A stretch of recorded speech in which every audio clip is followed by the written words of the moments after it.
Hello guys, কেমন আছো সবাই? আশা করি ভালো আছো, আমিও ভালো আছি। এই যে আজকে 2 দিন পর আবার আমি একটা ভিডিও নিয়ে চলে আসলাম তোমাদের সাথে। তো দেখো, আজকে আমি বৃহস্পতিবার স্নান টান করে এসেছি। এখন আমি এখানে সবজিগুলা কাটবো আর ঠাকুর ঘরে এই যে কাপড়গুলো ধুয়ে এখানে রেখে দিয়েছি, আর ঠাকুর ঘরে গিয়ে ঠাকুরটা দিয়ে দেবো। তোমরা দেখতে থাকো গাইস। বেগুন দিয়ে বড়া করবো বেসন দিয়ে। আর এই যে দেখো কালকে পনির এই যে বানিয়েছিলাম। দেখো পনিরগুলো আমি কালকে বানিয়েছি ঘরে। এরকম লাগলো গরুর দুধ দিয়ে আমাকে আর কি। একটু কমেন্ট করে জানিও। কেমন হলো আমাকে এখানে আমি তেল বসিয়ে দিলাম, আমার বাটটা হয়ে গেছে। এখন আমি পনির তরকারির জন্য আলু কেটে রেখেছি, আলুগুলো ভেজে নেব। এই যে দেখো পনিরগুলো আগে বাছছি, ভেজে নিচ্ছি, তারপরে আলু কেটে আলু বেছে নেব। ভাজা হয়ে গেল, এবার আলুগুলো ভেজে নেব। পনির কম তো সেই জন্য সয়াবিন দিয়ে একটু বেশি হয়ে যাবে। আর এখন আমি ঠাকুর ঘরে চলে যাচ্ছি। যে দেখো আমি ঠাকুর দিয়ে শেষ হয়ে যাবে, তারপরে আবার রান্নাঘরে চলে যাব। তারপরে আমি তরকারিটা বসিয়ে তরকারিটা বানিয়ে নেব। তারপরে সবজিও বানাতে হবে। আলুগুলো হয়ে গেছে, এখন আমি নামিয়ে নেব।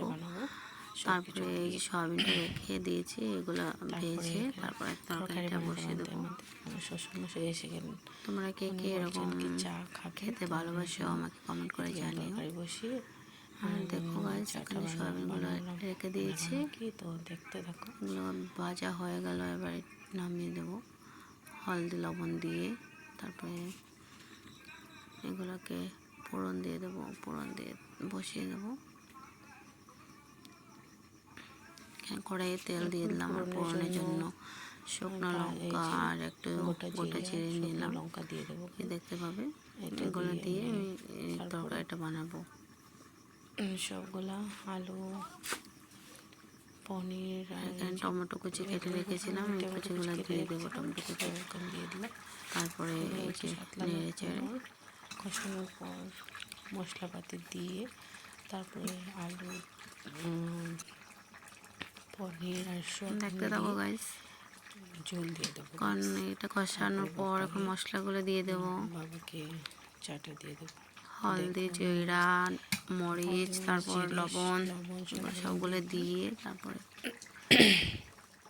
ঝোলটা দিয়ে দেবো। কষানো হচ্ছে, কষানোর পর এগুলো সব দিয়ে দেবো। তারপরে ঝোলটাও দিয়ে দিলাম।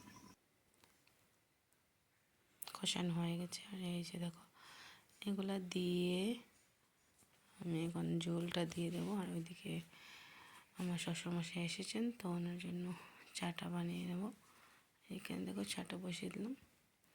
আর এইদিকে দেখো গাইস তরকারিটা কীরকম হলো আমাকে কমেন্ট করে জানাবে অবশ্যই। আর এখানে কড়াইটা আবার বসিয়ে দিলাম বেগুন বড়া করবো বলে। সো বেসন নিয়েছি, বেসনের সাথে সব কিছু মশলা দিয়ে বেগুনটা বড়া করে নেব।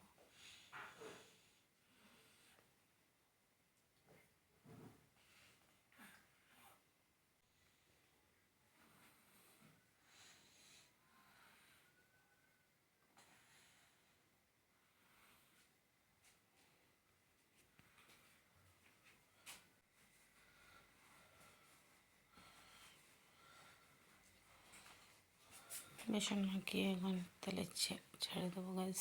দেখো এই যে দেখো কেমন হলো আমাকে জানাবে অবশ্যই। এখানে ঠাকুর দেওয়া কমপ্লিট হয়ে গেল।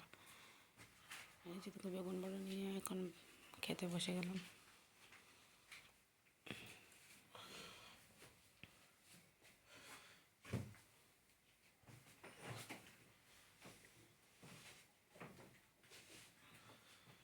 স্বাদ হয়েছে গাইস, এতটা খারাপও হয়নি। তো আজকের জন্য এতটুকু। টাটা বাই বাই, নেক্সট ভিডিওতে দেখা হবে।